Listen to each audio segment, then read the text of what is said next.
ආයුබෝවන්. අද අපි කතා කරන්න යන්නේ මෙන්න මේ ශාකය ගැන. මේ ශාකය ඔයාලට දැකලා පුරුදුයිද? ගොඩක් වෙලාවට මේක ඔයාලගේ ගෙවත්තේ තියෙන්න පුළුවන්, සමහරට පාරවල් අයිනේ, කාණු අයිනේ මේ ගහ හැදිලා තියෙනවා දකින්න පුළුවන්. ඉතින් දැන් දවල් වෙලාවෙ හින්දා මේකේ මල් නම් මට පෙන්වන්න නැහැ. මේ ශාකය තමයි දේශීය පත්පාඩගම් ශාකය. එතකොට ඔයාලා අහලා තියෙන පත්පාඩගම් ලංකාවේ වැවෙන්නේ නැහැ නේද?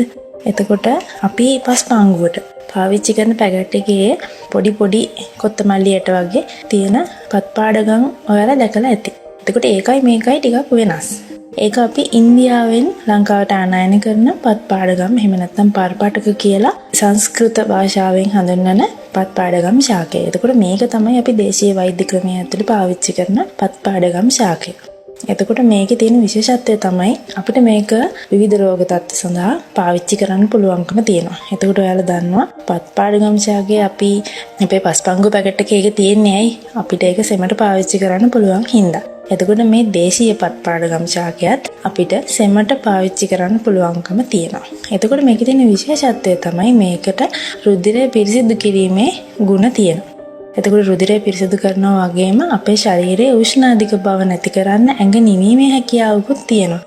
ඉතින් මේකේ තියෙන විශේෂත්වය තමයි අපි මේක පාවිච්චි කරනකොට අපේ ශරීරයේ සෙම වැඩිවීමක් වෙන්නේ නැහැ. එතකොට ඔයාලට ගොඩක් වෙලාවට තියෙන ගැටලුවක් තමයි ඇඟ නිවෙන දේවල් පාවිච්චි කරන්න අමාරුයි. මොකද ඒක පාවිච්චි කරන හැම වෙලාවකම වගේ අපේ සෙම ඇවිස්සීමක් වෙලා ලොකු ප්‍රශ්න වලට ගොඩක් කට්ටිය මුහුණ දෙනවා.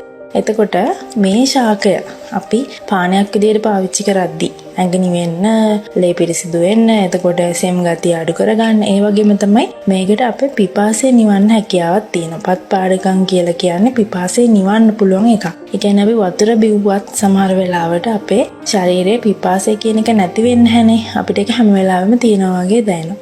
හැබැයි මේක අපි පාවිච්චි කරනවා නම් අපිට ඒ විදිහට පිපාසය කියන එක නිතර ඇති වෙනවා නම් ඒක සමහරට යම් රෝග තත්ත්ව හින්දා ඇති වෙන්නත් පුළුවන්. අපි ඒක ගැන සැලකිලිමත් වෙන්න ඕන. ඊට අමතරව මේ සමහර රසනේ කාලවලදී අපිට එන නොසන්සිඳන තිබහ නැති කරගන්න පුළුවන් අපිට මේ ශාකය තම්බලා පානය කරන්න ගන්න එකෙන්. එතකොට මේක අපිට ඕනනම් මේකේ මුල් තියෙනවා, වලට පේනවා ඇති. මුල් තියෙනවා, මේ කොළ, ගෙඩි, මල්, ඇට මේ හැම එකම අපිට ආහාරය සඳහා පාවිච්චි කරන්න පුළුවන්. ඒ කියන්නේ අපි කන්න ගන්නේ නැහැ සාමාන්‍යයෙන්, මේක තම්බලා බොන්න තමයි පාවිච්චි කරන්නේ. එතකොට මේක පොඩියට කඩලා වතුරට දාලා තැම්බෙන්න තියලා පෙරලා අරගෙන බොන්න පුළුවන්කම තියෙනවා.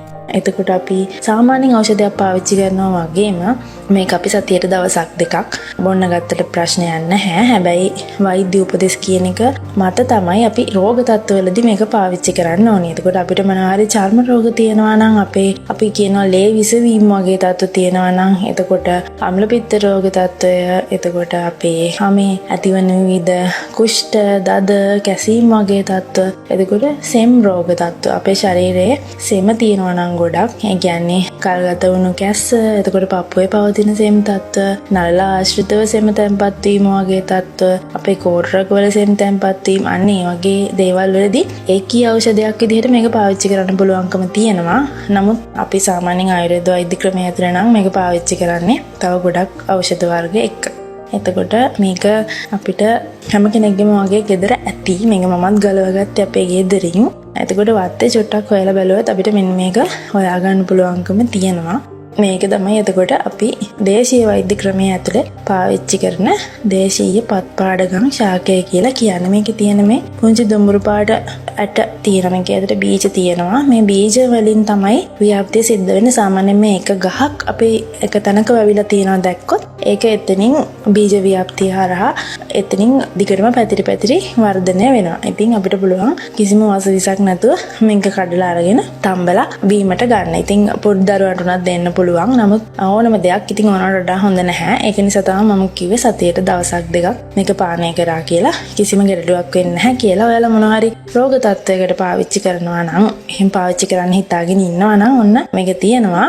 එතකොට ඔයාලා අනිවාර්යෙන් ඒකට වෛද්‍යවරයෙක්ගේ උපදෙස් අරගෙන තමයි පාවිච්චි කරන්න ඕන.